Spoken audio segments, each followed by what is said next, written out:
ಎಲ್ಲರಿಗೂ ನಮಸ್ಕಾರ. My food and spirituality ಚಾನಲ್ಗೆ ಸ್ವಾಗತ ಸ್ನೇಹಿತರೆ. ಎಲ್ಲರಿಗೂ ವಾಲ್ಮೀಕಿ ಜಯಂತಿಯ ಶುಭಾಶಯಗಳು ಸ್ನೇಹಿತರೆ. ಮಂಗಳವಾರ ವಾಲ್ಮೀಕಿ ಜಯಂತಿಯ ನಿಮಿತ್ತ ಅವರ ಒಂದು ಜೀವನದ ಒಂದು ಕಥೆಯನ್ನು ಹೇಳ್ತೀನಿ. ಬರ್ರಿ ಯಾವ ಥರ ಐತಿ ಅದ್ಭುತ ಕಥೆಯನ್ನು ನೀವು ಕೇಳ್ರಿ. ಸಂಸ್ಕೃತದಾಗ ಶ್ರೀ ರಾಮಾಯಣ ದರ್ಶನವನ್ನು ಬರೆದ ಮಹಾನ್ ದಾರ್ಶನಿಕ ಶ್ರೀ ಮಹರ್ಷಿ ವಾಲ್ಮೀಕಿ ಅವ್ರನ್ನು ಆದಿಕವಿ ಅಂತ ಕರೀತಾರೆ. ಅವರ ನಿಜವಾದ ಹೆಸರು ರತ್ನಾಕರ. ಆಮೇಲೆ ಅವರಿಗೆ ವಾಲ್ಮೀಕಿ ಅಂತ ಹೆಸರು ಬಂತು. ವಾಲ್ಮೀಕ ಅಂದ್ರೆ ಹುತ್ತದಿಂದ ಬಂದಿದ್ದರಿಂದ ವಾಲ್ಮೀಕಿ ಅಂತ ಕರೀತಾರೆ ಅವ್ರಿಗೆ. ಅವ್ರು ಯಾಕೆ ಹುತ್ತದಿಂದ ಬಂದರು ಅಂತ ಒಂದು ಕಥೆ ಐತಿ, ಬರ್ರಿ ನೋಡೋಣ. ವಾಲ್ಮೀಕಿಯವರು ಶ್ರೀರಾಮನ ಯುಗದಾಗ ಅಂದ್ರೆ ತ್ರೇತಾಯುಗದಾಗ ಬದುಕಿದ್ರು. ಆ ದಿನದಲ್ಲಿ ಗಂಗಾ ನದಿ ದಡದ ಉದ್ದಕ್ಕೂ ದಟ್ಟ ಕಾಡಿತ್ತು. ಅನೇಕ ಋಷಿಮುನಿಗಳು ಆ ಕಾಡಿನೊಳಗೆ ತಮ್ಮ ತಪಸ್ಸಿಗಾಗಿ ಆಶ್ರಮವನ್ನು ನಿರ್ಮಿಸ್ಕೊಂಡಿದ್ರು. ಅದರೊಳಗೆ ಪ್ರಚೇತಸ ಎಂಬ ಹೆಸರಿನ ಒಬ್ಬ ಋಷಿ ಇದ್ರು. ಅವರಿಗೆ ರತ್ನಾಕರ ಎಂಬ ಮಗ ಇದ್ದ. ಅವ ಸಣ್ಣವಿದ್ದಾಗ ಒಂದಿನ ಆಟವಾಡುತ್ತಿರುವಾಗ ಕಾಡಿನ ದಾರಿಯಲ್ಲಿ ತಪ್ಪಿಸ್ಕೊಂಡು ಅಳಕ್ಕೆ ಆರಂಭಿಸಿದ. ಅಷ್ಟರೊಳಗೆ ಒಬ್ಬ ಬೇಟೆಗಾರ ಬಂದು ಬೇಟೆ ಆಡ್ಕೊತ ಬರ್ತಾನೆ ಹುಡುಕೊಂತ. ಅಲ್ಲಿಗೆ ಬಂದು ಅಳ ಕುಂತಿದ್ದ ಮುದ್ದಾದ ಹುಡುಗನ ನೋಡ್ತಾನೆ. ಅವನು ಅಳ ಕುಂತಿದ್ದ ಮಗುನ ಸಮಾಧಾನಪಡಿಸ್ತಾನ. ಬೇಟೆಗಾರನಿಗೆ ಮಕ್ಕಳಿರಲಿಲ್ಲ. ಆ ಮಗುನ ಕಾಡಿನ ಮಧ್ಯದಲ್ಲಿರೋ ತನ್ನ ಗುಡಿಸಲಿಗೆ ಕರ್ಕೊಂಡು ಹೋಗ್ಬಿಡ್ತಾನೆ. ರತ್ನಾಕರನ ತಂದೆ ತಾಯಿ ತಮ್ಮ ಮಗನನ್ನು ಆಶ್ರಮದ ಸುತ್ತ ಎಲ್ಲ ಹುಡುಕ್ತಾರ, ಆದರೆ ಎಲ್ಲಿ ಮಗ ಸಿಗಲ್ಲ. ಕೊನೆಗೆ ಅವ್ರು ಏನು ಮಾಡ್ತಾರೆ, ತಮ್ಮ ಮಗನ್ನ ಯಾವುದೋ ಕಾಡು ಪ್ರಾಣಿ ತಿಂದಿರ್ಬೋದಂತ ಅಂದ್ಕೊಂಡು ದುಃಖದಿಂದಲೂ ಹೊರಟು ಹೋಗ್ಬಿಡ್ತಾರೆ. ಇತ್ತ ಕಡೆ ಏನು ಮಾಡ್ತಾನೆ, ಬೇಟೆಗಾರ ತನ್ನ ಹೆಂಡತಿ ಮಗುವನ್ನು ಬಹಳ ಪ್ರೀತಿಯಿಂದ ಬೆಳೆಸ್ತಾನೆ. ಅವ್ರ ಪ್ರೀತಿಯಲ್ಲಿ ರತ್ನಾಕರ ತನ್ನ ಹೆತ್ತವ್ರನ್ನ ಮರೆತು ಬಿಡ್ತಾನೆ. ಅವರನ್ನ ತನ್ನ ತಂದೆ ತಾಯಿ ಅಂತ ತಿಳ್ಕೊತಾನೆ. ದಿನ ಕಳೆದಂಥ ರತ್ನಾಕರನ್ಗೆ ಭೇಟಿ ಆಡೋದನ್ನು ಕಲಿಸ್ತಾನೆ ಬೇಟೆಗಾರ. ಮಗು ರತ್ನಾಕರನು ಬಹಳ ಚುರುಕಾಗಿರ್ತಾನೆ. ಬಹಳ ಬೇಗ ಬೇಟೆ ಆಡೋದನ್ನು ಕಲಿತಾನೆ. ಕರಗತ ಮಾಡ್ಕೊತಾನೆ, ನಿಪುಣ ಆಗ್ತಾನೆ ಬೇಟೆ ಆಡೋದ್ರೊಳಗೆ. ಕಾಡಿನ ಮೃಗಗಳನ್ನ ಬೇಟೆ ಆಡ್ತಾನೆ. ಹಲವು ವರ್ಷಗಳ ನಂತರ ಮಗ ಮದುವೆ ವಯಸ್ಸಿಗೆ ಬಂದಾನಂತ ಹೇಳಿ ತಂದೆ ಮಗನಿಗೆ ವಧುವನ್ನು ಹುಡುಕಿ ಮದುವೆ ಮಾಡ್ತಾನೆ. ಬೇಟೆಗಾರನ ಕುಟುಂಬದ ಒಬ್ಬ ಹುಡುಗಿನ ವಿವಾಹ ಮಾಡ್ತಾನೆ. ಕೆಲವು ವರ್ಷಗಳ ನಂತರ ಅವಂಗೆ ಹಲವು ಮಕ್ಕಳಾಗ್ತಾರೆ. ಒಂದು 5-6 ಜನ ಮಕ್ಕಳಾಗ್ತಾರೆ. ಹೀಗೆ ರತ್ನಾಕರನ ಕುಟುಂಬ ಬೆಳಿತೈತಿ. ಅವನ ದೊಡ್ಡ ಕುಟುಂಬದ ಅವಶ್ಯಕತೆಗಳನ್ನು ಪೂರೈಸುವಂಥ ಅನಿವಾರ್ಯತೆ ಬರುತ್ತೆ. ಅವಂಗೆ ಅವಾಗ ಕಷ್ಟ ಆಗುತ್ತೆ. ಯಾಕಂದರೆ ತಂದೆ ತಾಯಿ ಹೆಂಡತಿ ಮಕ್ಕಳನ್ನ ಎಲ್ಲರನ್ನೂ ಸಾಕಬೇಕಲ್ಲ. ಅವಾಗ ಅವ ಏನು ಮಾಡ್ತಾನೆ, ದರೋಡಿ ಮಾಡೋಕ್ಕೆ ಚಾಲು ಮಾಡ್ತಾನೆ. ಕಳ್ಳತನ ಮಾಡ್ತಾನೆ. ಸಮೀಪದ ಒಂದು ಹಳ್ಳಿ ಮೇಲೆ ದಾಳಿ ಮಾಡ್ತಾನೆ. ಅವ್ರನ್ನ ಬೆದರಿಸಿ ಎಲ್ಲ ಕಿತ್ಕೊಂಡ್ಬಿಡ್ತಾನೆ. ವಿರೋಧಿಸಿದವ್ರನ್ನ ಕೊಂದು ಹಾಕ್ತಿರ್ತಾನೆ. ಹಿಂಗೆ ಮಾಡ್ತಿರುವಾಗ ಒಂದಿನ ರತ್ನಾಕರ ರಸ್ತೆ ಪಕ್ಕದೊಳಗೆ ದರೋಡಿ ಮಾಡೋಕ್ಕಂತ ಕಾಯ್ಕೊಂತ ಕುಳಿತಿರ್ತಾನೆ. ಮಹರ್ಷಿಗಳಾದ ನಾರದರು ಆ ದಾರಿಯಲ್ಲಿ ಹೋಗ್ತಿರ್ತಾರೆ. ನಾರದರ ಕೈಯಲ್ಲಿ ಅವರ ನೆಚ್ಚಿನ ಸಂಗೀತ ವಾದ್ಯ ವೀಣೆ ಇರುತ್ತೆ. ಆ ವೀಣೆ ನುಡಿಸ್ತಾ ಅವರ ಹಾಡು ಹಾಡುತ್ತಾ ದೇವರ ಹಾಡುಗಳನ್ನ ಹಾಡ್ತಾ ಹೋಗ್ತಿರ್ತಾರೆ. ಆಗ ಇದ್ದಕ್ಕಿದ್ದಂಥ ರತ್ನಾಕರ ಅವ್ರ ಮೇಲೆ ಏರಿಗೆ ಬಿಡ್ತಾನೆ. ನಿನ್ನಲ್ಲಿ ಇರೋದನ್ನೆಲ್ಲ ಕೊಟ್ಬಿಡು, ಇಲ್ಲಾಂದ್ರೆ ನೀನು ಸಾಯಿಸಿಬಿಡ್ತೀನಿ ಅಂತ ರತ್ನಾಕರ ಹೇಳ್ತಾನೆ. ಆದರೆ ನಾರದರು ಸಾಮಾನ್ಯ ವ್ಯಕ್ತಿ ಅಲ್ಲಲ್ಲ, ಅವರು ದೈವಿಕ ಶಕ್ತಿ ಉಳ್ಳವರಾಗಿರ್ತಾರಲ್ಲ, ಹಾಗಾಗಿ ಖುಷಿಯಾಗಿರ್ತಾರೆ. ಅವರು ಭೂಮಿ, ಸ್ವರ್ಗ, ಪಾತಾಳ ಲೋಕಗಳನ್ನು ಸಂಚರಿಸುತ್ತಿದ್ದವ್ರು ಅಂತವ್ರು. ಅವರು ರತ್ನಾಕರನ ದಾಳಿಗೆ ಅವ್ರು ಭಯಭೀತರಾಗಲ್ಲ. ಅವ್ರು ನಗ್ತಾ ಹೇಳ್ತಾರ, ಪ್ರೀತಿ ಮಹೇಶ್ವರ, ನನ್ನ ಬಳಿ ಇರೋದು ಈ ಹಳೆ ವೀಣೆ ಮತ್ತು ನಾನು ಧರಿಸಿರುವಂಥ ಬಟ್ಟೆಗಳು ಮಾತ್ರ. ನೀನು ಅವುಗಳನ್ನು ಬಯಸಿದ್ರೆ ನಾನು ಖಂಡಿತವಾಗಿ ತೆಗೆದುಕೊಡ್ತೀನಿ. ಅದಕ್ಕಾಗಿ ನನ್ನ ತಲೆ ತೆಗೆಯುವಂಥ ಅವಶ್ಯಕತೆ ಇಲ್ಲ ಅಂತಾರೆ. ಈ ಮಾತುಗಳನ್ನು ಕೇಳಿ ರತ್ನಾಕರಿಗೆ ಆಶ್ಚರ್ಯವಾಗುತ್ತೆ. ಅವನು ನಾರದರ ಮುಖ ನೋಡ್ತಾನೆ. ಅವ್ರ ಮುಖದಾಗ ಭಯ ಅಥವಾ ಕೋಪ ಇರೋದೇ ಇಲ್ಲ.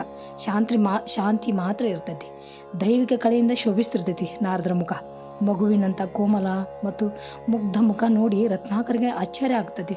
ಅಂತಹ ಸುಂದರವಾದ ನಿರ್ಭೀತ ಶಾಂತಿಯಿಂದ ಕೂಡಿದ ಮುಖ ನೋಡಿ, ಅಂಥ ಮುಖ ಯಾವತ್ತೂ ನೋಡಿರಲಿಲ್ಲಲ್ಲ. ಅವನಿಗೆ ಕ್ರೂರ ಮನಸ್ಸು ಕರಗಿ ಬಿಡ್ತೈತಿ ನಾರದ ಮುಖ ನೋಡಿ. ಅವನಲ್ಲಿ ಒಂದು ಬದಲಾವಣೆಯನ್ನು ಬರುತ್ತೆ. ನಾರದರು ಅಲ್ಲೇ ಮರದ ಕೆಳಗೆ ಕುಳಿತುಕೊಂಡು ವೀಣೆ ನುಡಿಸ್ತಾ ದೇವ್ರ ಹಾಡುಗಳನ್ನು ಭಕ್ತಿ ಭಾವದಿಂದ ಹಾಡೋಕೆ ಆರಂಭಿಸ್ತಾರೆ. ರತ್ನಾಕರ ಮತ್ತಷ್ಟು ಭಾವುಕನಾಗ್ತಾನೆ. ರತ್ನಾಕರನಲ್ಲಿನ ಈ ಬದಲಾವಣೆಯನ್ನು ಗಮನಿಸಿದ ನಾರದ ಮುನಿಗಳು ಹಾಡುವುದನ್ನು ನಿಲ್ಲಿಸಿ, ಸಹೋದರ, ಕಳ್ಳತನ ಮಾಡುವುದು, ಇತರನ ಪ್ರಾಣಿಗಳನ್ನು ಹಿಂಸಿಸುವುದು ಮಹಾಪಾಪ. ಯಾಕೆ ನೀ ಇಷ್ಟೊಂದು ಕ್ರೂರ ಕೆಲಸನ ಮಾಡ್ತಿದ್ದಿ ಅಂತ ಕೇಳ್ತಾರೆ. ಆಗ ರತ್ನಾಕರನ, ಸ್ವಾಮಿ, ನನಗೆ ದೊಡ್ಡ ಕುಟುಂಬ ಐತಿ. ನನ್ನ ವೃದ್ಧ ಪೋಷಕರು, ಹೆಂಡತಿ, ಮಕ್ಕಳಿದ್ದಾರ. ಅವರೆಲ್ಲರೂ ನನ್ನ ಕಷ್ಟ ಸುಖಗಳಲ್ಲೇ ಭಾಗಿಯಾಗ್ತಾರೆ. ಹೊಟ್ಟೆಗೆ ಬಟ್ಟೆಗೆ ಅವರಿಗೆ ನನ್ನನ್ನು ನಂಬಿಕೊಂಡಿದ್ದಾರೆ. ನಾನು ಅವರಿಗೆ ಕನಿಷ್ಠ ಅವಶ್ಯಕತೆಗಳನ್ನಾದರೂ ಪೂರೈಸಬೇಕಲ್ವೇ? ಬೇಟೆಯಾಡುವುದು, ದರೋಡೆ ಮಾಡುವುದು ಬಿಟ್ಟರೆ ನನಗೇನೂ ಗೊತ್ತಿಲ್ಲ.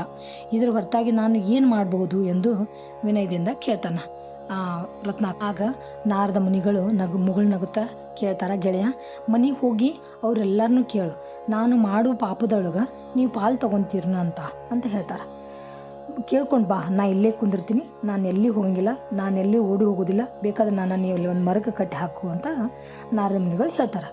ಅವ್ರನ್ನ ಒಂದು ಮರಕ್ಕೆ ಕಟ್ಟಿ ಹಾಕಿ ರತ್ನಾಕರ ಮನೆಗೆ ಬಂದು ತಂದೆ ಕೇಳ್ತಾನ, ಅಪ್ಪ ನಾನು ನಿಮಗೆ ಆಹಾರ ಮತ್ತು ನಿಮ್ಮ ಅಗತ್ಯಗಳನ್ನ ಪೂರೈಸ್ತೀನಲ್ಲ, ಬೇರೆಯವ್ರನ್ನ ಹಿಂಸಿಸಿ ದರೋಡೆ ಮಾಡ್ತೀನಿ, ಇದು ಪಾಪ ಅಲ್ಲನು, ಆ ಪಾಪನ ನೀವು ಹಂಚ್ಕೊಳ್ತೀರನು ಅಂತ ಕೇಳ್ತಾನ. ಆಗ ಅವನಪ್ಪ ಕೇಳ್ತಾನ, ಪಾಪಿ ನೀನು, ಅಂಥ ಕೆಟ್ಟ ಕೆಲಸನ ಮಾಡಬಾರ್ದು, ನೀನು ಮಾಡಿದ ಪಾಪಗಳನ್ನ ನಾನ್ಯಾಕೆ ಹಂಚ್ಕೊಳ್ಳಿ ಎಂದು ಪ್ರಶ್ನಿಸ್ತಾರೆ. ಹೀಗೆ ಎಲ್ಲರ ಬಳಿ ಬಂದು ಅದನ್ನ ಮತ್ತೆ ಮತ್ತೆ ಕೇಳ್ತಾನೆ. ಅಂದರೆ ತಾಯಿ, ಹೆಂಡತಿ, ಮಕ್ಕಳು ಎಲ್ಲರನ್ನೂ ಕೇಳಿದಾಗ ಯಾರೂ ಪಾಪದಲ್ಲಿ ಪಾಲ್ಗೊಳ್ಳೋಕೆ ಇಚ್ಛಿಸಲ್ಲ. ಆಗ ರತ್ನಾಕರನ್ಗೆ ತನ್ನ ಎಲ್ಲ ಪಾಪಗಳಿಗೆ ತಾನೊಬ್ಬನ ಕಾರಣ ಅನ್ನೋ ಸತ್ಯದ ಅರಿವಾಗುತ್ತಾ. ತಕ್ಷಣ ನಾರದರನ್ನು ಕಟ್ಟಿ ಹಾಕಿದ್ದಲ್ಲಿಗೆ ಬರ್ತಾನೆ. ಅಳುತ್ತಾ ತನ್ನ ಮನೆಯಲ್ಲಿ ನಡೆದಿದ್ದನ್ನೆಲ್ಲ ಹೇಳ್ತಾನೆ. ನಾರದರಿಗೆ ಸಾಷ್ಟಾಂಗ ನಮಸ್ಕರಿಸಿ, ಸ್ವಾಮಿಗಳೇ, ನಾನು ಮಾಡಿದ ಎಲ್ಲ ಪಾಪಗಳಿಗೆ ಹೀಗೆ ಪ್ರಾಯಶ್ಚಿತ್ತ ಮಾಡಿಕೊಳ್ಳಿ, ಹೇಗೆ ಪ್ರಾಯಶ್ಚಿತ್ತ ಮಾಡಿಕೊಳ್ಳಿ, ನೀವೇ ನನಗೆ ದಾರಿ ತೋರಿಸ್ಬೇಕು ಅಂತ ವಿನಂತಿಸ್ಕೊಳ್ತಾನೆ. ನಾರದರು ಆಶೀರ್ವದಿಸಿ ಅವನ ಕಣ್ಣೀರು ಒರೆಸಿ ಸಮಾಧಾನಪಡಿಸಿ, ಭಯಪಡಬೇಡ, ನಿನ್ನ ಪಾಪಗಳನ್ನು ತೊಳೆಯಲು ಒಂದು ಉಪಾಯ ಐತಿ, ರಾಮನಾಮ ಜಪೆ ಮಾಡು, ನೀನು ವಾಪಸ್ ಇಲ್ಲಿಗೆ ಬರ್ತೀನಿ, ಅಲ್ಲಿವರೆಗೆ ನೀನು ಇಲ್ಲಿಂದ ಎದ್ದು ಹೋಗಬಾರ್ದು ಅಂತ ಹೇಳಿ ಅಲ್ಲಿಂದ ನಾರದರು ಅವನಲ್ಲೇ ಒಂದು ಗಿಡದ ಬುಡಕ್ಕೆ ಕುಂದಿಸಿ ಹೋಗ್ಬಿಡ್ತಾರೆ. ರತ್ನಾಕರ ರಾಮನಾಮ ಜಪಿಸಿದ ಕಠಿಣ ಧ್ಯಾನ ಮುಂದುವರಿಸ್ತಾನೆ. ಅವನ ಮನಸ್ಸು ಭಗವಂತನ ನಾಮ ಜಪದಲ್ಲಿ ತಲ್ಲೀನಾಗುತ್ತಾ. ಹಿಂಗೆ ಹಲವು ವರ್ಷ ಕಳಿತಾವು. ಮಿಸ್ಗಾಡ್ದ ಧ್ಯಾನದೊಳಗೆ ತೊಡಗುತ್ತಾನೆ. ಅವನ ಸುತ್ತ ಹುತ್ತ ಬೆಳೆದು ನಿಂತಿರ್ತೈತಿ.